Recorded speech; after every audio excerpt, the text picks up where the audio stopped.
perfect, pero bibigyan ng mga restrictions. Hallelujah.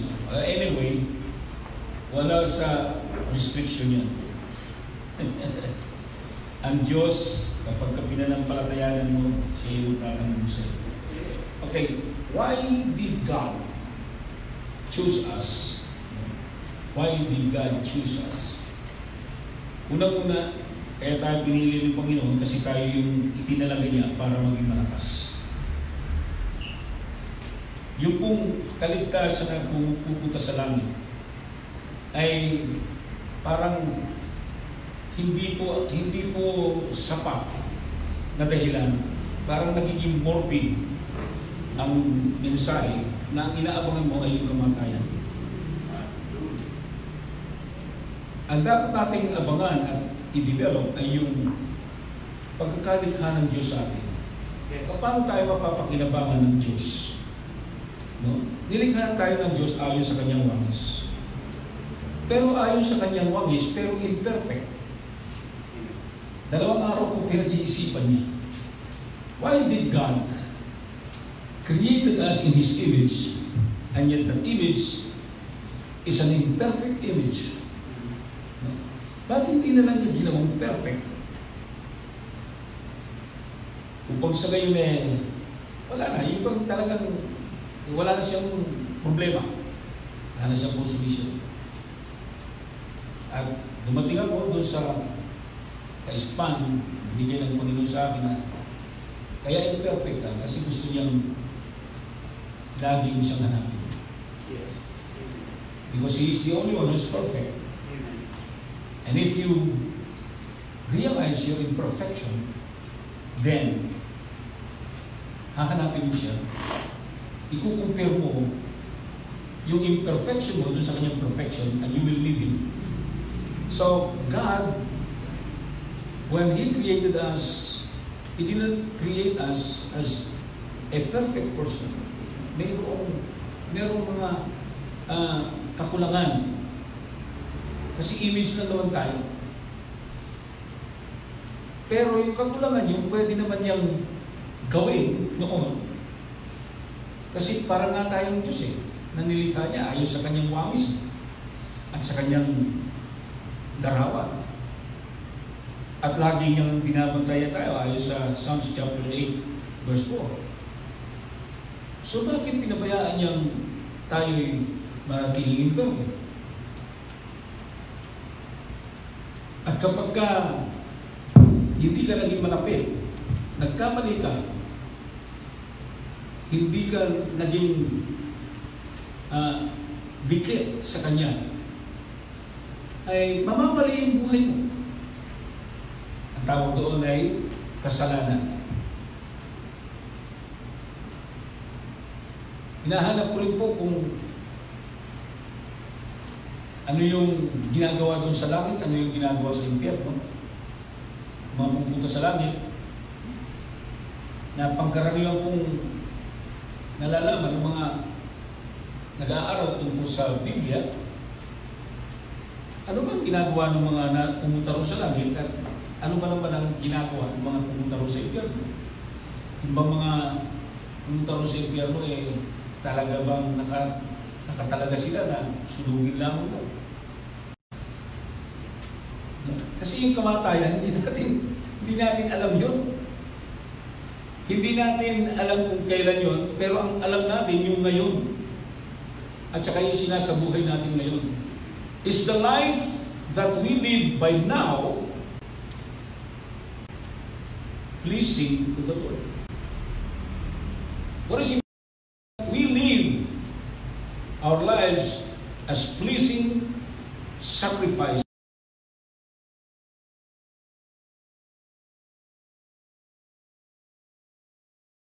Noong nakita niya na mayroong pagkakamali, nagkaroon ng pagkakamali, yung mga unang nilikha niya, sumuway sila. Kasalanan ba talaga yung pagsaway nila? Yes, kasi merong habilin, pero incomplete nga yung imperfect nga yung pagkatao nila. So, dapat bang dahil doon sila'y i-condemn? No. Kaya napakabuti ng Diyos, gumawa siya ng paraan para hindi ma-condemn ang tao. Para magkaroon ng pag-asa ang tao. Kasi kung natapos doon, wala na pag-asa. Hindi na kinakailangan na magkaroon tayo ng pag-aaral o kaya magkaroon ng Kristo kasi doon mismo, tinapos ng pag-asa. Pero salamat sa Diyos sapagkat nagkaroon ng pag-asa at mismong siya ang nagkatawang tao upang ibigay at ibalik yung pag-asa yun at hindi niya isinurrender yung kanyang plano. Hallelujah. Hindi niya isinurrender yung kanyang plano at wasakin na lang yung kanyang ginawa o magpanibagong gawa, kundi bagkus itinuloy niya. Kapag ka nakita mo ito, kapatid kaibigan, walang kabiguan, walang kasawian na mararanasan ka na hindi ka magkakaroon ng pagbangon at pag-asa. Kasi yung Diyos, binigyan niya talaga ng pagkakataon para bumangon ang humina, lumakas ang humina, bumangon ang bumagsak, at maibalik sa tamang layunin ng Panginoon. So as long as we come near to the Lord and let the Lord guide us and let the Lord guide our lives sa pamamagitan ng kanyang salita, hindi tayo bibigo. Hindi tayo magkakaroon ng kasipayuan. At bawat oras ay mayroong magandang pag-asa. Kaya nga, sa pagpasok sa kaharian ng langit, mayroong mga kailangang i-practice mo. You cannot do it in one time lamang.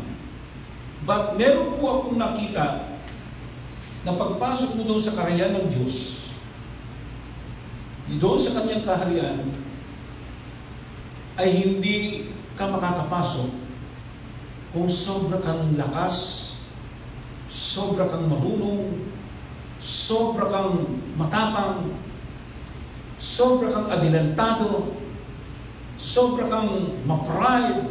Hindi ka makakapasok. You'll never get in that kingdom. Kaya, akala nung iba, maski na nung araw, panong panahon ng Panginoong Jesus, akala nung iba ay kung sila'y magaling, kung sila'y mahusay sumunod sa utos ng Diyos, kung sila'y mayaman, okay na ang kanilang kalagayan. Istorya nito doon sa istorya ng mayamang lalaki na kung saan gusto niyang pagpasakop sa paghahari ng Diyos. Ang tinanong sa kanya ng Panginoon, marunong ka bang sumunod? Nasusunod mo ba? Ganyan. So hindi po totoo na hindi mo kailangan yung susunod. Kailangan mo. Kaya lang kulang yun. Contrary to the common notion ngayon, ay sabi nila, hindi na kailangan yun kasi meron lang ginawa ang Panginoong Jesucristo. No. Basic ang pagsunod. Hindi po pwedeng pumunta ka sa kaharian na hindi ka sumusunod doon sa kanilang mga batas. So very basic po yun. Ang pinag-uusapang tungkol doon sa ginawa ng Panginoon ay yung pagpasok mo. Pero pagka pinapasok ka na doon, kailangan sumunod ka sa mga alituntunin ng kaharian yun.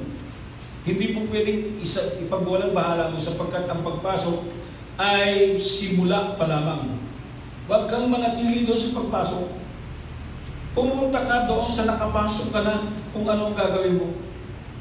Sapagkat hindi po inaalis ng Diyos ang mga patakaran. May patakaran pa rin hanggang ngayon. Kahit na tinapos na yung pamamaraan kung paano ka papasok, ay pagpasok mo, meron kang susundin mga alituntunin at pamamaraan upang sa gayon, matupad ang plano ng Panginoon para sa iyo at sa kanyang mga nilikha. Ito po yung lagi natin sinasabi kasi baka po tayo madaya at mailigaw sa magagandang pananalita na hindi mo na kinakailangan yung batis na yan.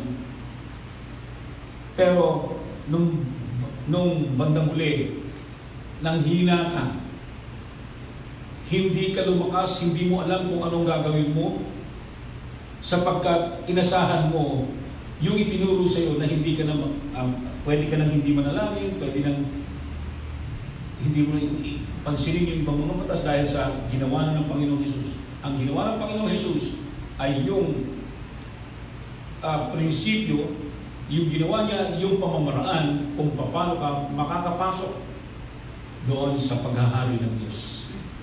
At mapapansin natin doon sa alituntunin sa batas ng pagpasok doon sa kaharian ng Diyos, doon sa chapter 5 ng Matthew, chapter 5, nakikita natin doon yung unang diskurso ng Panginoon. Ito po yung kauna-unahang na record ng diskurso ng Panginoon. At nandoon ang matao, pati yung kanyang mga alagad. Ang sabi niya, and seeing the multitudes, he went up into a mountain, and when he was set, his disciples came unto him. Yung mga disciples, ibig sabihin po ng disciple, ay yung pong mga tagasunod. One who adheres to the teachings of the Master, and a disciple is one who adheres to the teachings of the Master and assists in the propagation thereof. Here, nakadikit yung mga disciples niya at sila'y nag-a-assist. And later on, dun sa kanilang buhay, makikita natin na sila'y nagpalaganap at ginaya nila yung ginawa ng Panginoon Jesus. That is what we call the disciple. It's not just an ordinary student, no. Noong araw kasi tinuturo sa atin ang disciple ay estudyante. Meron pong mga elemento na iba sa pangkaraniwang estudyante sa isang disipulo. Ang pangkaraniwang estudyante ay hindi nire-require, hindi po sila kinakailangang ituro yung kanilang natututunan sa iba. Pero ang disciple, meron siyang katungkulan na ibahagi sa iba ang kanyang natutunan. Number 2, yung teacher, hindi po niya inuutusan, hindi po niya binibigyan ng obligasyon yung kanyang estudyante na 1 + 1 = 2. No. Pero ang disciple, kinakailangan sakto siya doon sa 1 + 1 na yun. Ibig sabihin, kung ano yung tinuro, yun ang kanyang gagawin, ang kanyang isasalin. So, yung disciples ay nandoon sa kanyang tabi. So, kung ikaw tinatawag mo sa sarili na disciple ka, kailangan kilala mo ang Panginoon. Nandoon ka sa kanyang tabi. Hindi ka absent ng tinuro.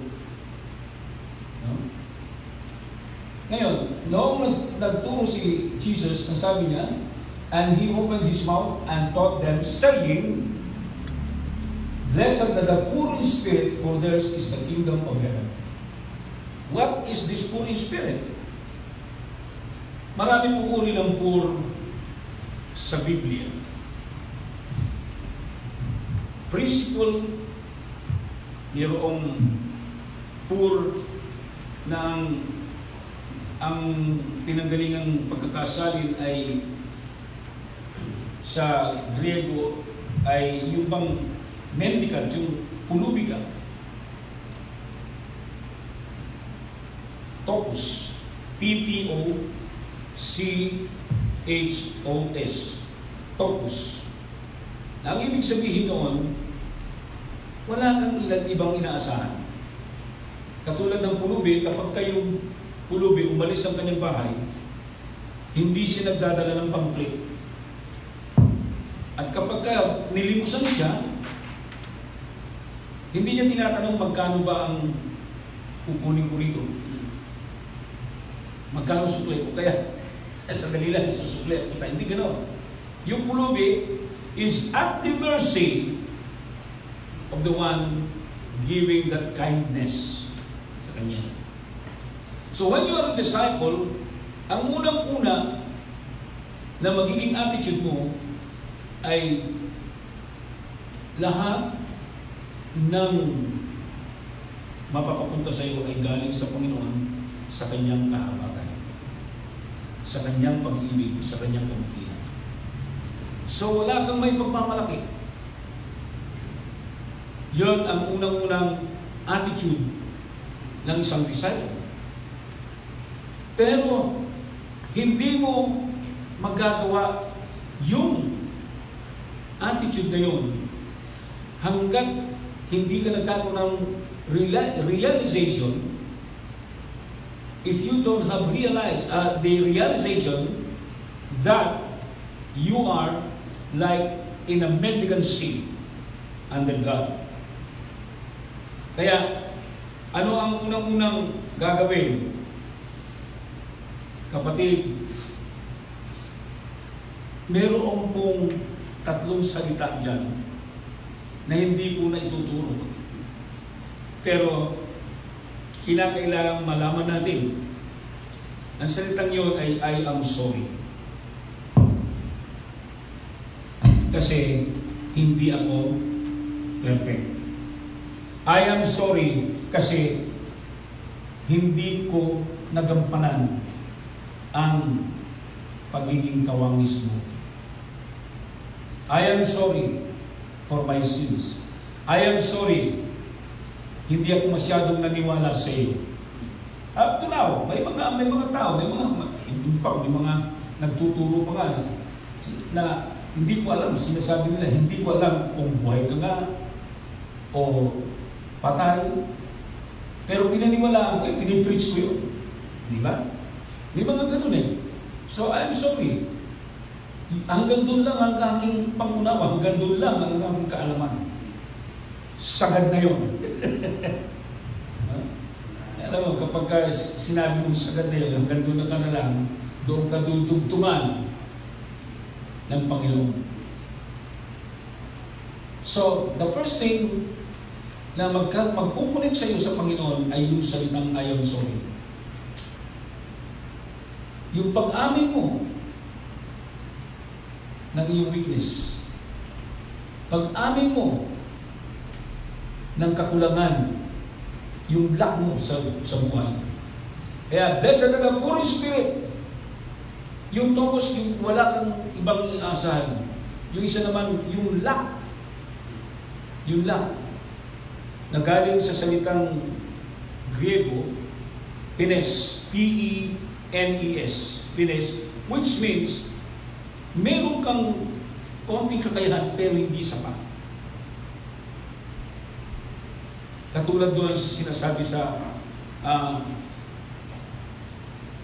sinasabi doon sa Hosea chapter 4 verse 6, ang sabi doon ay kapag kakulang ka ng kaalaman, ay mapapaham ka. Sabi doon, my people perish, destroyed for lack of knowledge, hindi no knowledge. They have the knowledge, but they lack. My people are destroyed for lack of knowledge because thou hast rejected knowledge. So may mga tao, ito yung mga ma-pride. Ito yung mga hindi maniniwala sa iyo.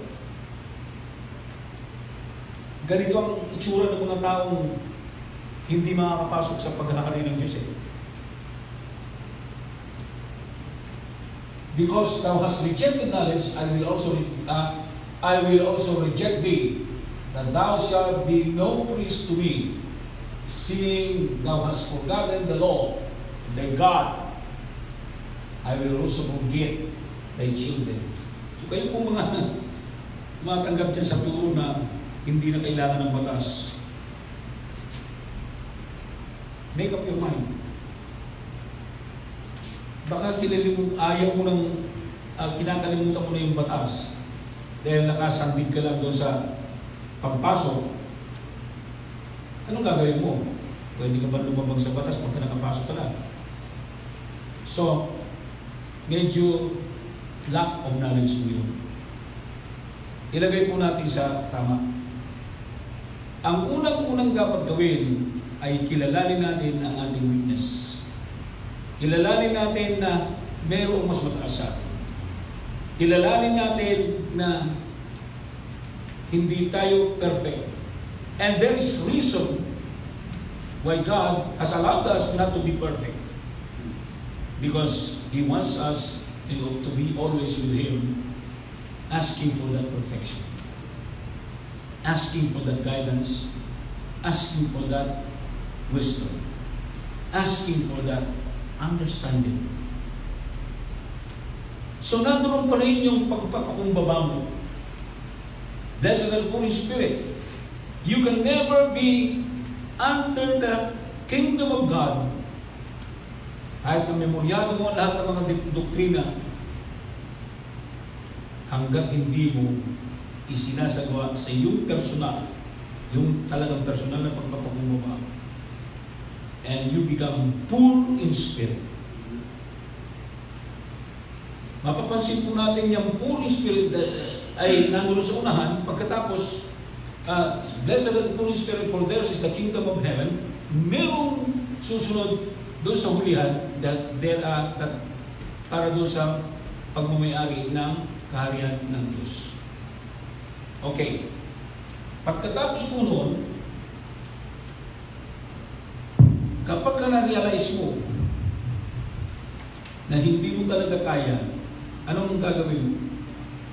Hihingi ka ng tulong. And God is pleased with that. Pag hindi mo kaya, humingi ka ng tulong. Hindi yung pag hindi mo kaya, hindi ko kaya yan iniwan mo. Merong ipinagagawa ang Panginoon sa iyo. Kapag ka hindi mo kaya, humingi ka ng tulong sa Kanya. Kilalanin mong siya yung nagpapagawa at kilalanin mo rin yung hindi mo kaya pero kaya niya. Tumulong ka sa akin. Patulong ka. Maski sa ating pangkaraniwang buhay, a person who doesn't know how to say I'm sorry is doomed. Nakakita na ba kayo ng taong ubod ng yabang na hindi siya marunong mag-sorry? Alam po ninyo, yung taong hindi marunong mag-sorry ay hindi po nakukuha sa antas ng kanyang kalagayan sa buhay.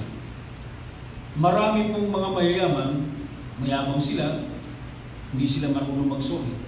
Pero marami din mga mahihirap ang hindi rin marunong mag-sorry. So, wala po doon sa kalagayan, antas ng buhay, ang pag-amin mo ng iyong kakulangan. At yung lamang umaamin sa kanilang kakulangan ang siyang napupuluan. Sila yung nagiging maligaya. We were called to be strong. Hindi tayo tinawag para pumunta sa langit pag namatay. Tinawag tayo ng Panginoon para maging malakas tayo habang tayo nabubuhay at kapaki-pakinabang tayo habang tayo nabubuhay dahil walang pakinabang yung patay. Kaya mas i-develop po natin mga kapatid, yung tayo magiging kapaki-pakinabang habang tayo nabubuhay.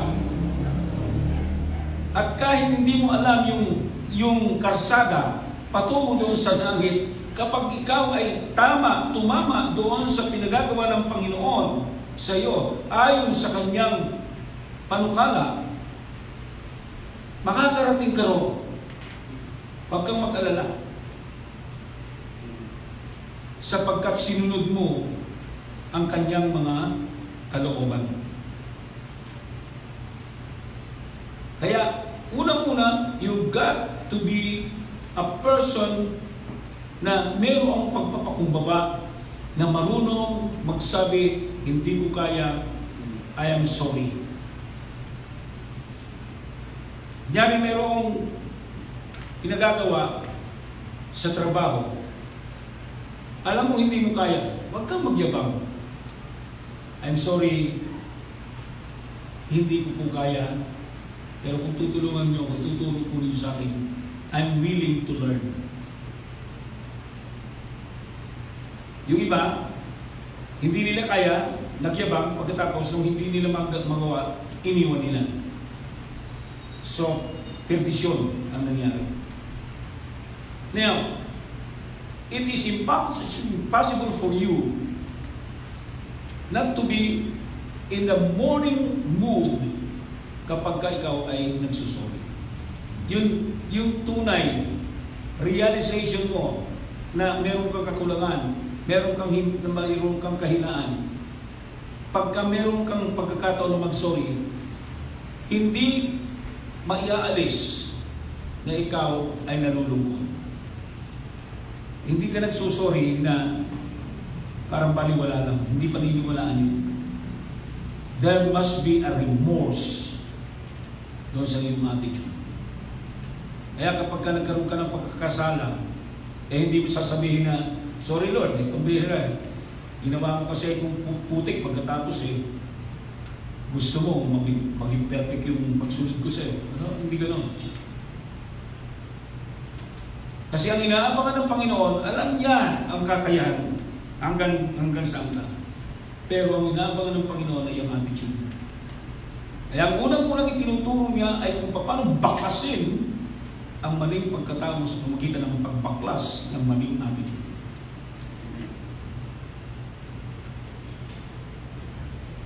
Hindi ka magiging tama sa attitude mo hanggat hindi yan nababaklas. Pero kinakailangan mapalitan. At pagka napalitan yun, yung ipinalit mo ang siyang magiging behavior. Paulit-ulit yan, paulit-ulit.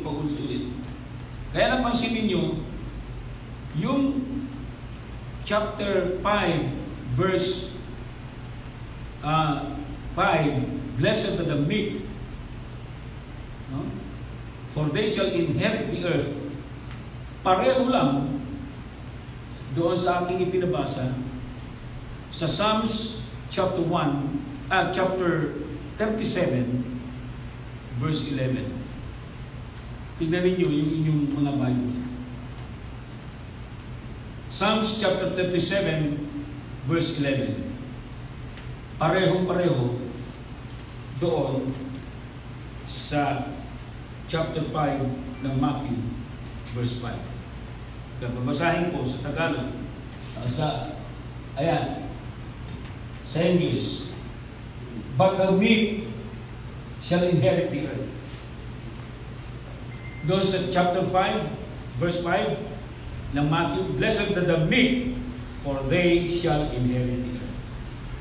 Bakit? Wala na ba silang maisulat? Bakit pa ulit-ulit? Kasi gusto ng Panginoon maging bahagi ito ng ating pagkatao.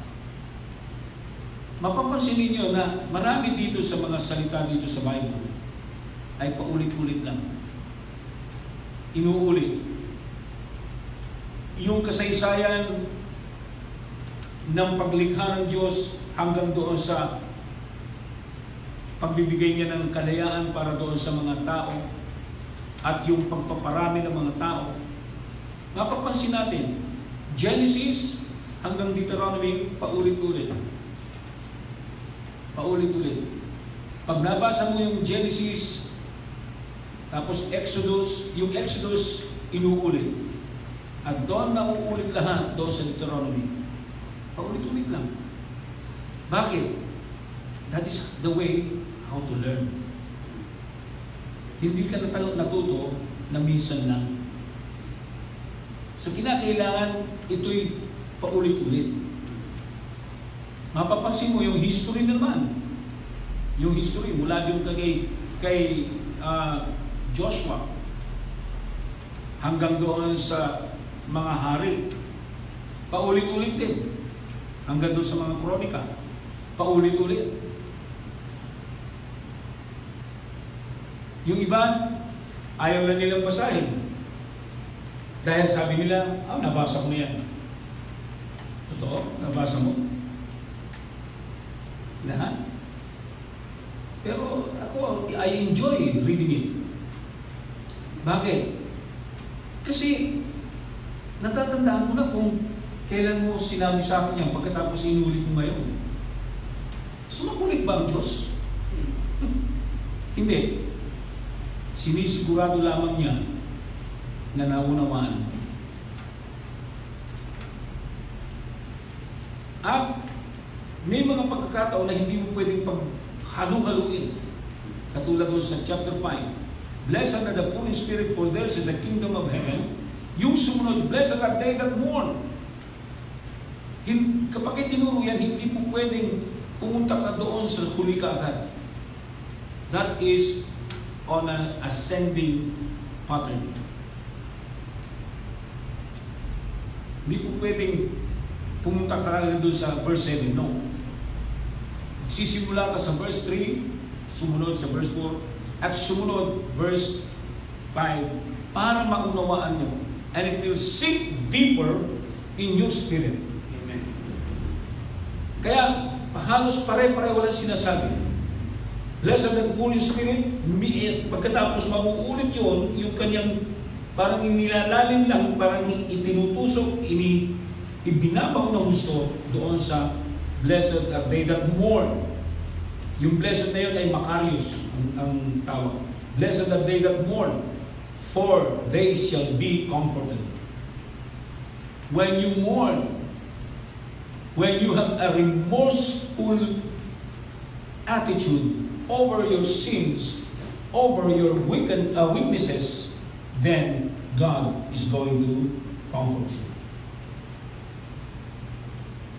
Pagkatapos, pasok doon sa verse 5. Blessed are the meek.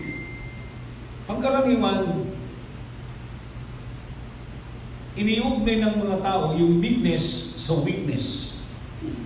Pero dito sa Bible, in this particular verse, hindi po sila magkaugnay. Magkabaliktad sila. Sapagkat yung weakness, ito yung hindi mo makontrol. Yung weakness mo, hindi mo makontrol. Kunyari, yung mga may bisyo, alam nilang masama ang manigarilyo, pero yung mga doktor na yan, tatalino nila, pero naninigarilyo. May mga taong alam nilang masama ang uminom ng alak, pero hindi nila makontrol. Wala silang kontrol. Doon. May mga taong pwede silang they can amass millions, no, of money. They can amass, they can build buildings. They can collect money for the missions. Pero may mga kahinaan sila. Saan ang kahinaan? Pangkaraniwan sa pagkain. They cannot turn their back on chocolates. So, ibig sabihin, they are not perfect. May kahinaan sila. Kahit na anong husay niya, kahit anong talino niya, meron siyang kahinaan. Yung iba, ang babait. Pero pag nabigla mo, nagagaling bigla. O kaya, may mga taong kapag ka nagsasalita, malumanay, pero kapag ka nagalit, talagang sumasabog. Yung ibang hindi. Bihira yung taong nakikita mong galit na, pero kalmado pa rin. Yun, mga taong yun ay meek. Kalmado. Hindi sila nalilito. Hindi yung bigla na lamang magagalit o biglang magmumura. No. So that is blessedness. sa kasaysayan ng Panginoon, nakita natin yon nung siya nasa harapan ni Poncio Pilato. Nung siya iniharap sa mga tao para tingnan kung ano ang ihahatol ng tao kay Jesus. Nakakuha yung mga tao sa sunsol. Nakakuha yung mga tao doon sa mga nanulusog sa kanila ng mga makapangyarihan. May mga pari at may mga Romano, mga tao makapangyarihan. Sino yung mga sumisigaw? Yung mga taong tinulungan ni Jesus. Nung tinanong, anong gagawin natin sa kanya? Ipako siya sa krus. Ipinapapako nila sa krus yung nagbigay ng pagkain sa kanila. Yung nagbigay ng kagalingan sa kanila. Sila yung sumisigaw. Ipako siya sa krus. Tapos tinawag ni Pilato si Barabas. At anong gagawin natin sa kanya? Palayain si Barabas. Ang pinalaya ay yung makasalanan. At ang hinatulan na mamatay sa krus ay yung walang kasalanan. Kaya nga mayroong isang manunulat na nagsabi, darating ang panahon na matindi ang pagsisisi at pagdurusa ng ibang mga tao na tinulungan yung mga dapat hindi tulungan at inakusahan yung hindi dapat akusahan. Malaking pagdurusa yun para sa kanila. So ang sinasabi ng Panginoong Hesus, mapalad ang mga taong kontrolado nila ang kanilang kapangyarihan. Because meekness means power under control. Paano ba yung power under control? Mas mataas si Jesus kaysa sa kay Pilato. Pero sumusunod si Jesus kung ano sinasabi ni Pilato.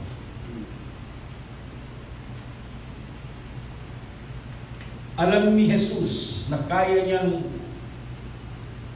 magsalita lamang at dumating ang libu-libong mga anghel at pwedeng masunog yung mga taong kumakalaban sa kanya. Pero hindi niya ginawa. It was His choice to be meek. It was His choice na hindi niya gamitin ang kanyang kakayahan para doon sa mga kumakalaban sa kanya.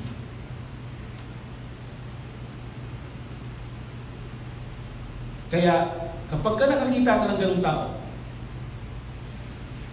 that person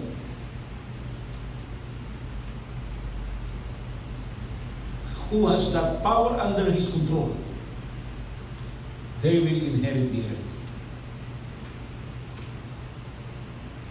Ano ba yung inherit the earth? Yung mga pangako ng Diyos ay mapapasa kanya. Meron akong nakita na saksiyan ko sa aking sariling mata na itong tao ito ay kinakalaban na ng maraming mga tao. May kakayahan siya para labanan yung mga taong kumakalaban sa kanya. May kakayahan siyang durugin ang mga taong kumakalaban sa kanya. Pero hindi niya ginawa. Sundulan siya mapalayas sa kanyang kinaroroonan, sa kanyang pwesto.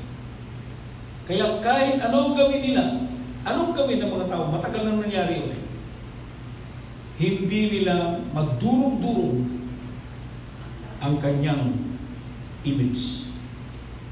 Bakit? Kasi may prinsipyo siya sa Bible na ginawa. Kahit anong gawin na paninira sa Kanya, meron pa rin mga naniniwala sa Kanya. That is God's principle ang Kanyang ginamit.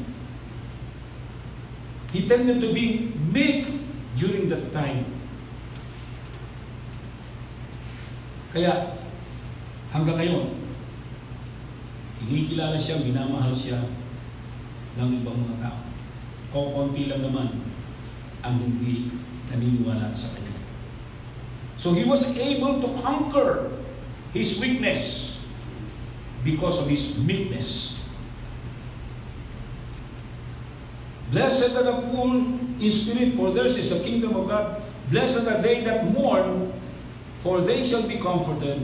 And blessed are those that are meek, for they shall inherit the earth. What do you mean by inherit the earth? You will inherit those things that are promised by God. Kapatid, ang paghahari ng Diyos ay kinakailangan hindi natin alam sa ulo lamang, kundi nasa puso natin, isinasabuhay natin. Kasi hindi pangkaraniwang kaalaman nito, kundi ito yung bubuhay talaga sa atin sa isang matinong pagkabuhay. Papansin natin later on sa ating pag-aaral na bakit si Jesus dito siya pinarusahan sa mundo, dito siya kanyang binigay yung kanyang buhay, masama ang ibinigay ng mga tao sa kanya, pero bakit kailangan niyang bumalik? Siguro, katulad ko noong araw, sabi ko, I'll never go back to the place where I grew up. Kasi ang tindi ng hirap na inabot namin doon. Sa tindi ng hirap na inabot ni Jesus dito sa mundo, pahirap ng mga tao, nakapagtataka kung bakit gusto pa niyang bumalik dito. I shall return. Di ba? Ba't maghanap? Di ba? Kung ako yun, maghanap na lang ako ng ibang lugar para yung hindi ako mahihirapan. Pero siya pinahirapan dito, inaligtas ka. Pinako pa nga sa krus, pinatay. Pero babalik. Yes. Pinakikita ni Jesus yung prinsipyo. Blessed are they that mourn, for they shall be comforted. Re-raise back ako. May kahinaan ako, pero hindi natatapos siya. Re-raise back ako. Babalik ako. Blessed are they that are meek. May kakayahan ako, hindi ko lang makikita sa iyo ngayon. Pero babalik ako para makita mo kung ano yung kakayahan ko. Amen. Amen? Paano niyo magagawa yung kanyang mga pinangako kung wala siyang kakayahan para balikan ka? Amen? Amen? Amen. Nagkaroon ka ba ng comfort? Nagkaroon ka ba ng kaunawaan tungkol doon sa salitang yun? Ngayon, yes. May pag-asa. So kapatid, kaibigan, ang asahan natin ay yung mga magagandang tinaptan ng Diyos. Huwag natin masyadong yung ibang pangangalandakan yung pupunta ka sa langit pagka namatay ka. Hindi ka pupunta sa langit kapag ka hindi mo ginawa yung pinagagawa ng Panginoon sa iyo. At disqualified ka, hindi ka makakapasok sa paghahari ng langit kung hindi mo susundin ang mga pamantayan na binibigay dito. Kapatid, kaibigan, pag-aaralan natin ito, subaybayan mo, at kung maaari dyan sa iyong YouTube, kaya dyan sa iyong Facebook, ilagay mo, ilike mo, pagkatapos i-share mo. No? Kasi baka kailanganin ng iba. Yes. Baka kailanganin ng iba kasi kinakailangan matutunan natin kung ano talaga ang sinasabi ng salita ng Diyos. Kasi nakatuon tayo doon sa mga reliyon eh. Kailangan natin matutunan yan para mai-practice natin, mga kapatid. At nang sa gayon, hindi tayo condemnatory doon sa mga tao na hindi natin katulad ng pananampalataya. Magkakaroon tayong ng puso na parang puso ng Panginoon. Kaya, kapatid, makikita mo ngayon, hindi mo nasisisihin ng Diyos kung bakit ka nagkukulang. Talagang sinadya niya na hindi ka perfect dahil perfect ang pagmamahal niya sa iyo. Namimiss ka ng Panginoon. Kaya huwag mo siyang bibiguin, lagi kang mananalangin, at lagi mo siyang kakausapin, pag-aralan ng kanyang mga patakaran. Hindi po religion ito, kundi relasyon, pakikipag-ugnayan natin sa Diyos. Okay? Sa gabi ito, yung po lamang sa susunod na ating pagkikita ay yung susunod naman na beatitude. However, gusto ko po kayong anyayahan, pwede na po tayong pumasok, magsimba, at yung pong mga tao na kursunada nilang magkaroon ng prayer meeting sa kanilang mga tahanan, sa kanilang lugar, tawagan nyo lang po kami. No? Makikita po ninyo yung number dyan sa inyong mga Message. ha? Mag-message. O kaya mag-message po kayo dyan sa Facebook. Comment. Kaya doon sa mag-comment kayo, ganyan. So, yun pong gawin ninyo para nang sa ngayon, mapuntahan po namin kayo at makapaglingkod sa inyo. Ganon din po, meron pong simpang gabi. Amen. Ipinag-aanyaya po namin yung simpang gabi natin. Kailan magsisimula yun? Monday. Sa Monday. No? Magsisimula. Ito ng Monday na to. Okay. So, naasahan namin kayo na pupunta rito, makikiisa, sapagkat meron pong magandang mensahe. Meron pong nakita pong magandang mensahe doon sa pagsisimula natin. Nakahanda na po. Okay. Ay pagpapatuloy po natin yung pag-aaral ng attitude, yung ating pong attitude, para mabaklas yung mga negatibong attitude natin. Yung mga attitude natin na talunan. No? God is interested in your winning, not losing. So we are going to give you the winning attitude. We're going to share with you the winning attitude that God wants you to have. Amen? Amen. Amen. So mananalangin po tayo. Praise God. Hallelujah. Salamat po, Panginoon, sa amin pong napag-usapang mga salita. Salamat, Panginoon, sa kaunawaan na inyo pong in-impart para sa amin. Salamat po, Panginoon, sa pagkakaunawa ng bawat isa. Salamat, Panginoon, sapagkat titibay kami, tutubo kami, Panginoon, sang-ayon sa ninanais mo at pinapangarap mo para sa amin. Salamat po, Panginoon, sa iyo namin ibibigay at ibabalik ang lahat ng kapurihan, kaluwalhatian at pasasalamat sa pangalan ni Jesus. Amen and amen.